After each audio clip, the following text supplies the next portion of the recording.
Assalamualaikum warahmatullahi wabarakatuh. Perkenalkan, nama saya Mawarni, NIM 1920201051. Saya dari kelas PGMI 02 angkatan 2019, Fakultas Ilmu Tarbiyah dan Keguruan UIN Raden Fatah, Palembang. Nah, di sini saya akan menjelaskan isi proposal skripsi yang saya buat, yaitu yang berjudul Pengembangan Media Pembelajaran Video Animasi Berbasis Doratun pada pembelajaran IPA, materi bagian-bagian tubuh hewan dan fungsinya. Yang melatar belakangi penelitian ini yaitu pendidikan adalah bagian dari upaya untuk membantu manusia memperoleh kehidupan yang bermakna, baik secara individu maupun secara kelompok. Perkembangan ilmu pengetahuan dan teknologi telah membawa perubahan yang sangat signifikan pada dunia pendidikan, khususnya dalam proses belajar mengajar di sekolah. Dalam proses pembelajaran terjadi interaksi antara guru dengan peserta didik untuk mentransformasikan ilmunya kepada peserta didik dalam lingkungan belajar di sekolah. Untuk menyampaikan ilmunya tersebut dibutuhkan faktor pendukung dalam pembelajaran, yaitu media pembelajaran. Nah, penggunaan alat media pembelajaran ini harus dipelajari dan dikuasai oleh seorang guru tersebut agar dapat menyampaikan materi pembelajaran kepada peserta didiknya dengan baik. Nah, media pembelajaran merupakan suatu bagian yang tak bisa dipisahkan dari kegiatan pembelajaran di sekolah. Nah, media pembelajaran merupakan suatu alat yang digunakan untuk menyatakan pesan atau sebagai perantara suatu komunikasi antara pemberi pesan yang menerima pesan tersebut. Dengan kata lain, media pembelajaran adalah alat bantu dalam proses belajar mengajar yang dapat digunakan untuk merangsang pikiran, perasaan, dan perhatian dan kemampuan atau keterampilan pembelajaran, sehingga dapat mendorong terjadinya pembelajaran yang diharapkan dan dapat berhasil sesuai dengan tujuan yang diharapkan. Oleh sebab itu, media yang digunakan haruslah tepat sasaran dan efektif, sehingga materi yang akan disampaikan dapat diterima dengan baik oleh siswa di sekolah dasar. Video animasi yang akan saya buat yaitu sesuai dengan materi yang ada pada pembelajaran kelas 4 pada tema 3 subtema 2. Oleh karena itu, saya menggunakan animasi kehidupan yang ada di sekitar lingkungan karena sesuai dengan materi yang terdapat pada buku tematik. Nah, saya juga mengembangkan video animasi ini karena karakteristik belajar peserta didik di tingkat sekolah dasar yang memiliki minat terhadap hal-hal konkret, realistik, dan memiliki minat-minat pada mata pelajaran khusus.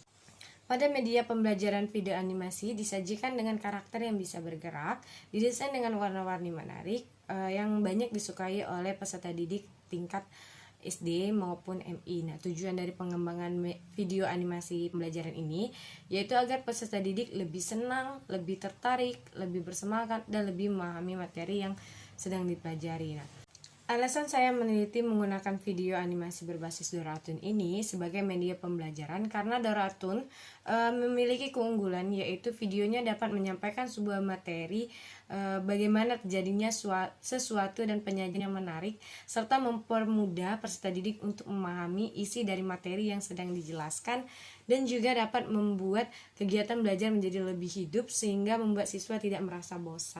Rumusan masalah yang saya ambil ada 3, yaitu yang pertama, bagaimana pengembangan media pembelajaran berbasis video animasi pada materi bagian-bagian tubuh hewan dan fungsinya di kelas 4. Yang kedua, bagaimana validitas media pembelajaran berbasis video animasi pada materi bagian-bagian tubuh hewan dan fungsinya di kelas 4. Yang ketiga, bagaimana kepraktisan media pembelajaran IPA berbasis video animasi pada materi bagian-bagian tubuh hewan dan fungsinya di kelas 4. Selanjutnya itu tujuan penelitian dilihat dari rumus masalah yang telah saya sebutkan tadi. Yang pertama yaitu untuk mengembangkan media pembelajaran IPA berbasis video animasi pada peserta didik kelas 4. Yang kedua, untuk mengetahui kevalidatan media pembelajaran IPA berbasis video animasi pada materi bagian-bagian tubuh hewan dan fungsinya. Yang kedua, untuk mengetahui kepraktisan media pembelajaran IPA berbasis video animasi pada pembelajaran materi bagian-bagian tubuh hewan dan fungsinya pada kelas 4. Selanjutnya, pada landasan teori, saya membahas tentang yaitu yang pertama, pengertian media pembelajaran, yang kedua, macam-macam media pembelajaran, yang ketiga, manfaat media pembelajaran, yang keempat, pengertian video pembelajaran, yang kelima, pengertian media Doratun, yang keenam, langkah-langkah pembuatan media video berbasis Doratun, yang ketujuh, membahas materi tentang bagian-bagian tubuh hewan dan fungsinya, yang kedelapan, hipotesis. Langsung saja di sini saya akan menjelaskan tentang media Doratun. Nah, Doratun ini adalah sebuah website yang memungkinkan penggunaan membuat video pendek menggunakan fitur-fitur bank elemen yang tersedia yang telah dilengkapi dengan latar belakang animasi, musik latar, dan alat peraga. Nah, Doratun adalah media pembelajaran yang berupa media pembelajaran audio dan visual, di mana media pembelajaran ini lebih memudahkan kita untuk menyampaikan materi pembelajaran dan menjadikan metode pembelajaran menjadi lebih simpel. Nah, Doratun ini juga layanan secara online dapat diakses secara gratis maupun berbayar, dan fitur yang diberikan rinci dan lengkap sehingga lebih mudah. Doratun adalah layanan secara online dapat diakses secara gratis maupun berbayar, dan fitur-fitur yang diberikan secara rinci dan lengkap sehingga lebih mudah dalam menyampaikan informasi karena pembuatan yang mudah sebagai paparan yang memiliki animasi menarik, diantaranya animasi-animasi benda, gerakan menulis dengan berbagai karakter tangan, kartun, dan efek transisi yang lebih nyata dan hidup. Hal ini juga dapat berdampak bagi peserta didik menjadi lebih tertarik dan tidak merasa cepat bosan. Selanjutnya yaitu langkah-langkah dalam pembuatan Doratun adalah sebagai berikut. Yang pertama, membuka aplikasi web browser, kemudian kunjungi alamat www.doratun.com dan muncul fitur seperti yang ada di atas ini. Kemudian klik login atau sync up yang ada pada bagian pojok kanan. Maka akan tampil fitur seperti di atas, dan langkah selanjutnya istilah pertanyaan seperti yang ada di gambar di atas ini. Yang keempat yaitu setelah itu bisa menggunakan berbagai fitur-fitur yang ada di Doratun tersebut dan dengan penggunaan Doratun ini secara online.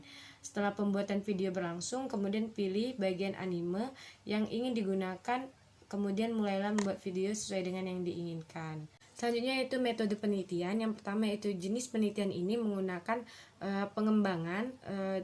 Selanjutnya yaitu penelitian ini menggunakan model EDI yang terdiri dari 5 tahapan yang meliputi analisis, desain, pengembangan, implementasi, dan evaluasi. Analisis. Pada tahapan ini, peneliti melakukan kajian need analysis melalui kajian observasi dan wawancara terkait dengan penelitian yang akan dikembangkan. Yang kedua yaitu desain. Nah, yakni pembatasan permasalahan sesuai dengan yang dibutuhkan di lapangan seperti tujuan pembelajaran, isi bahan ajar, model penyajian materi, latihan atau evaluasi. Yang ketiga yaitu develop. Proses mewujudkan model dalam bentuk prototype. Pada tahapan ini, penelitian meminta validasi dari pakar atau orang yang berkompeten dan dalam bidangnya. Yang keempat yaitu implement. Nah, pada tahapan ini dilakukan uji coba. Ada objek yang akan diuji coba dengan menggunakan produk yang telah dikembangkan, kemudian dilakukan revisi sesuai dengan masukan yang ada. Yang terakhir, evaluate. Pada tahapan ini dilakukan evaluasi dari pakar yang kedua kalinya setelah adanya perbaikan produk dari peneliti. Setelah itu dilakukan revisi sesuai dengan masukan yang ada. Nah, waktu dan tempat penelitian ini, rencana penelitian ini selanjutnya itu waktu dan tempat penelitian. Nah, rencana penelitian pengembangan media pembelajaran video animasi berbasis Doratun ini akan dilakukan pada bulan Juli 2022 di SD Negeri 234 Palembang, Kelurahan Tamputri, Kecamatan Pelaju, Kota Palembang, Provinsi Sumatera Selatan. Selanjutnya populasi dan sampel. Nah, populasi penelitian ini adalah seluruh peserta didik kelas 4 di SD Negeri 234 Palembang, dan sedangkan sampel yang digunakan dalam penelitian ini adalah siswa kelas 4 SD Negeri 234 Palembang yang berjumlah 32 siswa yang terdiri dari 14 siswa laki-laki dan 18 siswa perempuan. Selanjutnya jenis data dan sumber data. Nah, jenis data ini terdapat dua, yaitu data kuantitatif dan data kualitatif. Data kuantitatif ini adalah data yang diolah dengan perumusan angka. Data kualitatif diperoleh dari skor angket, penilaian validator, dan penilaian peserta didik. Sedangkan data kualitatif adalah data yang digunakan berupa deskripsi dalam bentuk kalimat. Selanjutnya yaitu sumber data. Sumber data adalah segala sesuatu yang dapat memberikan informasi mengenai data. Nah, sumber data ini ada dua, yaitu yang pertama data primer dan data sekunder. Nah, data primer ini dikumpulkan sendiri oleh peneliti langsung dari sumber pertama ataupun objek penelitian dilakukan. Sedangkan data sekunder dalam penelitian ini yang menjadi sumber data sekunder adalah literatur, artikel, jurnal, serta situs di internet yang berkenaan dengan penelitian yang dilakukan. Selanjutnya yaitu teknik pengumpulan data. Nah, ini terdapat dua, yaitu yang pertama kuesioner angket dan juga dokumentasi. Nah, kuesioner angket ini adalah pernyataan atau pertanyaan yang diberikan kepada orang lain sesuai permintaan anggota. Nah, ini terdapat ada dua angket, yaitu angket responden untuk ahli atau pakar dan angket responden untuk peserta didik. Selanjutnya yaitu dokumentasi. Nah, dokumentasi ini digunakan untuk mencari data mengenai hal-hal variabelnya berupa catatan-catatan transkrip, buku-buku, surat notulen, dan sebagainya. Sedangkan dokumen diteliti untuk memperoleh data mengenai struktur organisasi, keadaan guru, karyawan, keadaan siswa, serta biodata di seluruh siswa. Selanjutnya yang terakhir yaitu teknik analisis data. Nah, teknik analisis data ini terdapat dua, yaitu yang pertama analisis data validitas dan yang kedua yaitu analisis data kepraktisan. Nah, mungkin itu saja yang dapat saya sampaikan. Lebih dan kurangnya saya mohon maaf. Kepada Allah saya mohon ampun. Saya akhiri. Wassalamualaikum warahmatullahi wabarakatuh.